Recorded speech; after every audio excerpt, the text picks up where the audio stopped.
സർവശക്തനായ ദൈവത്തിൻ്റെ അതിപരിശുദ്ധ നാമം അതിയായി മഹത്വപ്പെടുമാറാകട്ടെ. നിങ്ങളെ ശ്രവിക്കുന്നത് ജീസസ് വോയിസ് മെസ്സേജ്. എല്ലാ ശ്രോതാക്കൾക്കും കർത്താവായ യേശു ക്രിസ്തു നാമത്തിൽ സ്വാഗതം.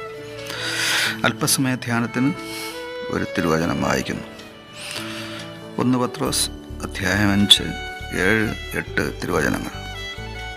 ദൈവം നിങ്ങൾക്കായി കരുതുന്നതാകയാൽ നിങ്ങളുടെ സകല ചിന്താകുലവും അവൻ്റെ മേൽ ഇട്ടുകൊള്ളുവിൻ. നിർമ്മതരായിരിപ്പിൻ, ഉണർന്നിരിപ്പിൻ. നിങ്ങളുടെ പ്രതിയോഗിയായ പിശാച് അലർന്ന സിംഹം എന്ന പോലെ ആരെ വിഴുങ്ങേണ്ടു എന്ന് തിരഞ്ഞ് ചുറ്റി നടക്കുന്നു. കർത്താവിൽ പ്രിയരെ, നാം വായിച്ചു കേട്ട 1 പത്രോസ് 5 അധ്യായം 7, 8 തിരുവചനങ്ങളിൽ 2 വ്യക്തികൾ അവരുടെ പ്രവൃത്തികൾ രേഖപ്പെടുത്തിയിരിക്കുകയാണ്. ഒന്ന് ദൈവത്തിൻ്റെ കരുതലാണ്.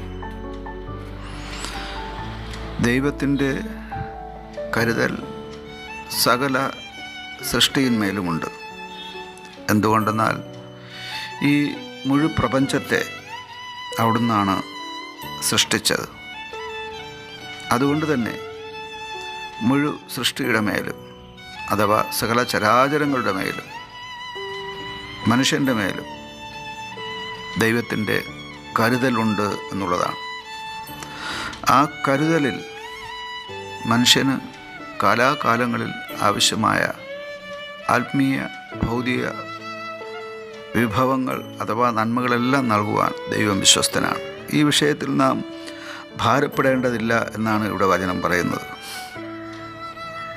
നിങ്ങളുടെ ആ ചിന്താകുലങ്ങൾ അതിൻ്റെ ആവശ്യമില്ല എന്നാണ് വളരെ വ്യക്തമായി പത്രോസ് അപ്പോസ്തലനിലൂടെ പരിശുദ്ധാത്മാവ് ദൈവ മക്കളോട് പ്രസ്താവിക്കുന്നത്.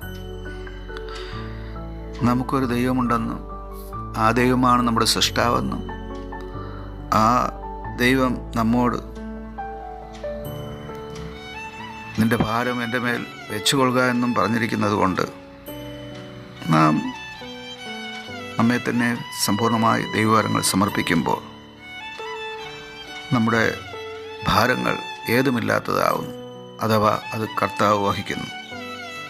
രണ്ടാമതായി നാം വായിച്ചു കേട്ട വേദഭാഗത്ത് ഒരു ദൈവ പൈതലിനുള്ള മുന്നറിയിപ്പാണ്.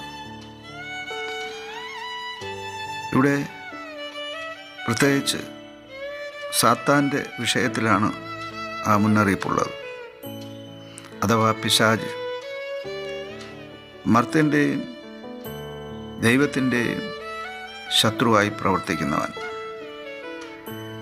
ആ പിശാചിൻ്റെ കാര്യത്തിൽ ഓരോ ദൈവ പൈതലും നിർമ്മതരായിരിക്കണം, അലർട്ടായിരിക്കുക, ഉണർന്നിരിക്കുക, അഥവാ സുബോധത്തോടിരിക്കുക എന്നാണ് അതിനർത്ഥം. സുബോധം കെട്ട അവസ്ഥ നമ്മിലുണ്ടായാൽ ശത്രു നമ്മുടെ ജീവിതത്തിൽ പ്രവർത്തിക്കുവാനിടയാവും.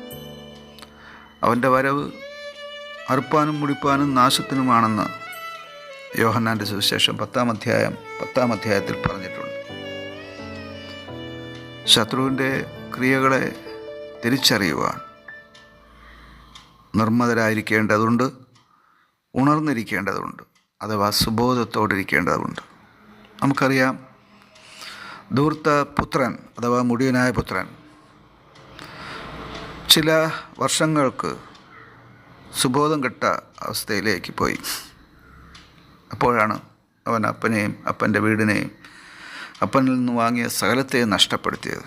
എന്നാൽ അവിടെ വെച്ച് അവന് സുബോധം വന്ന് എന്നാണ് നാം കാണുന്നത്. അപ്പോൾ അപ്പൻ്റെ വീട്ടിനെക്കുറിച്ചും അപ്പനെക്കുറിച്ചും അപ്പൻ്റെ വീട്ടിലെ ദാസീദാസന്മാരുടെ സുഖവാസത്തെക്കുറിച്ചും അവൻ ഗ്രഹിക്കുകയാണ്.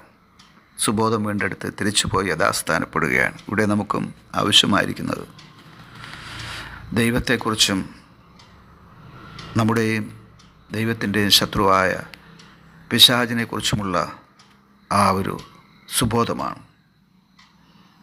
ആ ഒരു സുബോധം നമ്മെ നേരായ പാതയിൽ ജീവിക്കുവാൻ സഹായിക്കുന്നു. ആമേൻ.